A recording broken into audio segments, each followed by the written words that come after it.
ଜୟ ଜଗନ୍ନାଥ। ଆଜି ଭଲ କଥାରେ ମନେ ରଖିଥାଅ।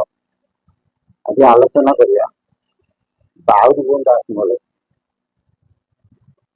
ବର୍ତ୍ତମାନ ସମୟରେ ଦେଖ ବହୁତ ଠାକୁର ଆବିର୍ଭୂତ ହେଲେ। ଆମେ ଦେଖୁଛୁ ପୂର୍ବ ଓଡ଼ିଶା ମଧ୍ୟ ଓଡ଼ିଶା ପର୍ଯ୍ୟନ୍ତ ବହୁତ ଲୋକ ଆମ ପାଖକୁ ଫୋନ କରନ୍ତି। ସେ ନିଜେ ନିଜେ ଆମେ କହନ୍ତି ସେ ଠାକୁର। ଠାକୁର ଯଦି ଏତେ ଆବିର୍ଭୂତ ହେଲେ ମନୁଷ୍ୟଙ୍କର ଚେତନା କାହିଁ ରହୁନି? ମଣିଷକୁ ଦିନ ଦିପରେ ହାଣି ଦଉଛି। କୋଉଠି ପେଟ୍ରୋଲ ପକେଇକି ନିଆଁ ଲଗେଇଦେଲା, କିଏ କିରୋସିନ ଢାଳିକି ନିଆଁ ପକେଇ ଲଗେଇଦେଲା, କିଏ ଦଉ ଦେଇ ମାରିଦେଲା, କିଏ ପିସ୍ ପିସ୍ କରି ଖାଏ। କଣ କହୁଛି ନା ଟିକେ ଫିଙ୍ଗି ଦଉଛନ୍ତି। ହଉଛି କଣ କାହିଁକି ହଉଛି? କାହାର ସେଇଟା କାହାର ଏ ସମୟରେ ଗୋଟାଏ ଗାତରେ ଗୋଟେ ଢମଣା ସାପ ବୁଝୁ। ବିଲ ଗୁଡା ଯେତେବେଳେ ଯାଏ ଢମଣା ଗାତ ଭିତରେ ମୁହଁ ପୁରେଇ ଦେଇଥିବ, ନାଙ୍ଗୁଡଟି ପଦାକୁ ରଖିଦିଏ। ବିଲ ଗୁଡା ସେଠୁ ଜାଣିଛି ଏ ଢମଣା ପଡିଛି, ଏ ନାଙ୍ଗୁଡ ଭିଡି ଆଣିବ ଟିକେ ବୁଲେଇକି ଫୋପାଡ଼ି ଦବ। ଢମଣା ତା ଜୀବନ ଭିତରେ ପଳାଏ। ଯେତେବେଳେ ଢମଣା ପଶିଲା ଗାତରେ, ବିଲ ଗୁଡା ଆସିଲା ମାନେ ତାର କର୍ତ୍ତବ୍ୟ ହଉଛି ସେଇଆ କରେ। ଦିନକର ଘଟଣା, ଢମଣା ତା ଜୀବନ ନେଇ ପଳଉଛି। ଗୋଖର ଆଉ ଗୋଟେ ପରିବାର ଭାଇ ଜାତି ଭାଇ ନା, ଯେତେବେଳେ ସାପ ଘୁର କାହିଁକି ଏତେ ଜୋରରେ ଯାଉଛୁ, କଣ ହେଇଛି? ଢମଣା କହୁଛି ଭାଇରେ ତୋର ନା ବିଷ ଅଛି ବୋଲି ମତେ ଲୋକ ଦେଖିଲେ ଦୂରରୁ ଭାଙ୍ଗି ପଳଉଛନ୍ତି। ମୋର ବିଷ ନାହିଁ ବୋଲି ମୋ ନାଙ୍ଗୁଡ ଧରି ବୁଲେଇ ବୁଲେଇ ଫୋପାଡୁଛି। ନା କଣ ହେଲା ସତ କଥା? ନା ହଁ ନା କିଏ ନା ସେ ବିଲ ବୁଲା। ମୁଁ ମୂଷା ଖାଇବାକୁ ଯେତେବେଳେ ମୂଷା ଗାତରେ କହୁଛି ସେ ସେତିକିବେଳେ ଆଉଛି ମତେ ଏମିତି କରୁଛି। ନା ଆଚ୍ଛା ହଉ, ସେ କେତେବେଳେ ଆଉଛି ନା ଏତିକି ବେଳେ ଆଉଛି। ନା ତୁ ଆଜି ହିରୋ ମୁଣ୍ଡା ହବ, କିଏ କହୁଛି? ଗୋଖର କହୁଛି। ମୁଁ ଆଜି ସେ ଗାତରେ ବସିବି, ସେ ତାକୁ ଏମିତି ପାନେ ଦେବି ସେ ଜାଣିବ ଅହିପୁଅର ସମ୍ପର୍କ। ଗୋଖର ଗଲା ମୂଷା ଗାତରେ ବସିଲା। ମୂଷାର ବକେଇ ଅଷ୍ଟ ବକ୍ର ଋଷିଙ୍କ ପରି ବକେଇକା ଗାତ ଧାନ ରଖେ ନା ଯାଇକି ମୂଷା ଗାତରେ ପଶି ଯାଇଛି। କିଏ? ସେ ଗୋଖର। ବିଲ ବୁଲା ଆଇଲା, କହିଲା କାଲି ତତେ ଫୋପାଡ଼ିଥିଲି ଫେରେ ପଇଛୁ।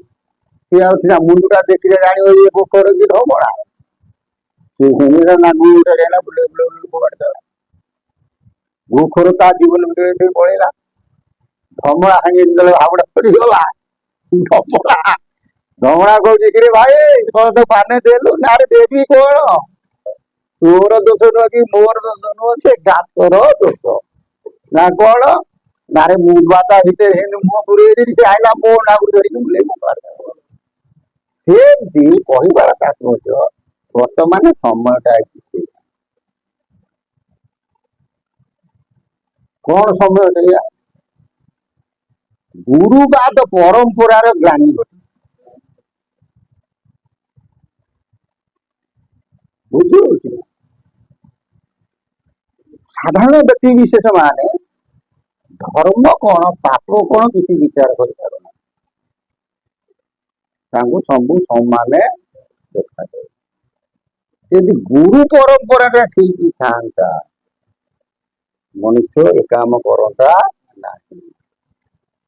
ସଂସାରରେ କଣ ପାପରେ, ସଂସାରରେ କଣ ପୁଣ୍ୟରେ, ଧର୍ମ କଣ? ଚୈତନ୍ୟ ମହାପ୍ରଭୁ ଲିପିବଦ୍ଧ କଲେ, କହିଲେ ଯିବେ ଦୟା ନାମେ ରୁଚି ବୈଷ୍ଣବ ସେବନ, ଏହା ବେଣୁ ଧର୍ମ ନାହିଁ ଶୁଣ ସନାତନ। ପ୍ରଥମେ ଜୀବକୁ ଦୟା କରିବା ଶିଖ। ବର୍ତ୍ତମାନ କେହି ଜଣ ଦୟା କରୁଛନ୍ତି? ସେଥିପାଇଁ କି ମହାପୁରୁଷ ଲେଖିନାହାନ୍ତି ନା, ଜ୍ଞାନକୁ କାହାର ଖାତିରି ନଥିବ, ବଢିବ ବିଜ୍ଞାନ ଭାଉ, ଚନ୍ଦ୍ରମଣ୍ଡଳରେ ଲୋକ ପଶିଯିବେ, ଲୋକେ ହେବେ ଆଉ ଯାଉ। ବର୍ତ୍ତମାନ ଧର୍ମ ଜ୍ଞାନ, ତତ୍ଵ ଜ୍ଞାନ ଏ ଲୋକ ପିଲାମାନେ ବୁଝୁଛନ୍ତି। ଆମେ ସବୁ କଣ କଲେ ଛୁଆଙ୍କୁ ପଢେଇଲେ କେମିତି, ଗୋଟେ ଇଞ୍ଜିନିୟର ହବ, ଗୋଟେ ସାଇଣ୍ଟିଷ୍ଟ ହବ ନା ନାଇଁ, ଗୋଟେ ଚାକିରି କରିବ, ଭଲ ପଇସା ଆଣିବ, ଆମେ ଭଲ ଖାଇବୁ ପିଇବୁ, ଏଇ କଥା ନେଇ କଣ କଲେ ଛୁଆଙ୍କୁ ପଢେଇଲେ। ପଢାও ସତ, କିଛି ଅସୁବିଧା ନାହିଁ, କିନ୍ତୁ ଆଧ୍ୟାତ୍ମିକ ଜ୍ଞାନ ଚେତନା ଦେବା କଥା ଆମେ ଦେଇପାରିଲେ। କାହିଁ ଦେଲେନି? ଗୁରୁକୂଳର ଅପବଂଶ, ଗୁରୁକୂଳର ଅପବଂଶ, ଜ୍ଞାନର ଅଭାବ। ବୁଝିପାରୁଛ ନା ବୁଝିପାରୁଛ? ସେଥିପାଇଁ କି ଆଜି ସଂସାର କଣ ହେଇଛି, କଳୁଷିତ ହେଇଛି। ଯଦି ସବୁ ଗୁରୁକୂଳ ମାନେ ଏକତ୍ରିତ ହେଇଯିବେ, ନିଜ ମନରୁ ଅହଙ୍କାର ବୃତ୍ତିକି ଛାଡିଦେବେ, କେମିତି ଜଗତ ପରିବର୍ତ୍ତନ ନ ହବ? ଏ ତ ଗୋଟେ ନେଖା ବଡ ପୋଷ୍ଟ ଧରି ବଇଛନ୍ତି। ଚିନ୍ତା କରିବା କଥା, ଜଗନ୍ନାଥ ପାଖକୁ ଗଲେ ଯିଏ ଯୋଉ ବାଟେ ଯାଉ ସବୁ ଗୁଡାଏ ଜାଗାରେ ଭେଟ ହବ, ଜଣଙ୍କୁ ଦର୍ଶନ କରିବା। ଆମ ଭିତରେ ହିଂସା ବାଟ କାହିଁ କରିବା? ଏକଥା କେହି ଜାଣୁନାହାନ୍ତି। ସମୟ ଆସିବ, ଏଇ ଜଗନ୍ନାଥଙ୍କ ପାଖେ ସମସ୍ତେ ନତମସ୍ତକ ହବାକୁ ପଡିବ। ବୁଝିହଉଛି? ବାଉଜୀ ଦାସ କଣ କହିଲେ, ଖାଲି ମୁଁ ପଢିଦେଇ ପଳଉଛି। କହିଲେ ଠୁଳ ବ୍ରହ୍ମ ଶୂନ୍ୟବାସୀ ମର୍ତ୍ତ୍ୟରେ ବିହାର, ଗୁରୁ ରୂପେ ଖେଳୁଥିବେ ମହିମଣ୍ଡଳ। ହେଲେ ଦିନେ ମହାପ୍ରଭୁ ମର୍ତ୍ତ୍ୟ ମଣ୍ଡଳରେ ଗୁରୁ ରୂପରେ ଆବିର୍ଭୂତ ହେବେ। ସତ୍ୟ ଏହି ଯେ ଠୁଳରେ ବାଉରି କହିବେ। କହିଲେ ଏକଥା କେବେ ହେଲେ ଅନ୍ୟଥା ହବ ନାହିଁ। ବେଳ ଗଲାଣି ବହିଣ, ଦୁଇ ଘଡ଼ି ଦହି ଗୋଳିଏ ବାକି ଅଛି ସମରର ପାଇଁ। ଏ ଭକ୍ତବୃନ୍ଦ ମନେ ରଖିଥା, 2 ଘଡ଼ି ପଳେଇଲାଣି, ଆଉ ଗୋଳିଏ ବାକି ଅଛି। କଣ? ସମର, ଯୁଦ୍ଧରେ ସବୁ ମରିବେ। ସତ୍ୟ ଏହି ଯେ ଠୁଳରେ ଆହୁରି କହିବେ। ନବଖଣ୍ଡ ମହି ମଧ୍ୟରେ ଜମ୍ବୁଦୀପ ସାର, ତହିଁ ମଧ୍ୟରେ ସାର ଅଟେ ବିରାଟ ଶରୀର। ସତ୍ୟ ଏହି ଯେ ଠୁଳରେ ବାଉରି କହିବେ। କହିଲେ ସଂସାର ଭିତରେ ଯାଜପୁର ପୁରୀ ହଉଛି ସତ୍ୟ, ପ୍ରଭୁଙ୍କ ବିରାଟ ଶରୀର। ଶ୍ୟାମଳ କୋମଳ ମୂର୍ତ୍ତି ଦେବେ ଅଗୋଚର, ନଚିନି ପାରିବେ କେହି ମାୟା ପଟଳର। ସତ୍ୟ ଏହି ଯେ ଠୁଳରେ ବାଉରି କହିବେ। କହିଲେ ପ୍ରଭୁ ଗୁରୁ ରୂପେ କାହାରି ବିରାଟ ଶରୀର ଭିତରେ କଣ ହେବେ, ଆବିର୍ଭୂତ ହେବେ, ତାଙ୍କୁ କେହି ଚିହ୍ନି ପାରିବେ ନାହିଁ। ବୁଝିହଉଛି? ନାଟା ଆଉ କହିବି ନାହିଁ। ଅମକ ନାମ ବହି ମହିରେ ଖେଳିବେ, ଚାରି ସମ୍ପ୍ରଦାୟକୁ ନିଶ୍ଚୟ ଏକତ୍ର କରିବେ। ସତ୍ୟ ଏହି ଯେ ଠୁଳରେ ବାଉରି କହିବେ। ଜଣେ ଲୋକ ବ୍ୟକ୍ତି ବିଶେଷ ଏମିତି ବାହାରିବ, ଆଙ୍କୁ ସମ୍ମତି କଣ କରିବ, ଚାରି ସମ୍ପ୍ରଦାୟକୁ ଏକତ୍ରିତ କରିବ। ଅବଧୂତ ନାମେ ନିଶ୍ଚୟ ନେତ ଉଡାଇବେ, ଘରଣିଆ ବଣେ ଗୁରୁ ଦିନ ହରୁଥିବେ। ସତ୍ୟ ଏହି ଯେ ଠୁଳରେ ବାଉରି ସଦା କହିବେ। କହିଲେ ସେ ପ୍ରଭୁ ଗୁରୁ ରୂପରେ କଣ ହେବେ, ମର୍ତ୍ତ୍ୟ ମଣ୍ଡଳରେ ଆବିର୍ଭୂତ ହେବେ। ଠାବ ନ ପଡିବେ କେହି ଛଉ ଛପନରେ, ଅସତ୍ୟ ଭାବନା କେହି ନଗମ ମନରେ। କହିଲେ ତମେ ଅସତ୍ୟ କଥାକୁ କେବେ ଭାବନା କର ନାହିଁ, ମନରେ କେବେ ଚିନ୍ତା କର ନାହିଁ। ସତ୍ୟ ଏହି ଯେ ଠୁଳରେ ବାଉରି ସଦା କହିବେ।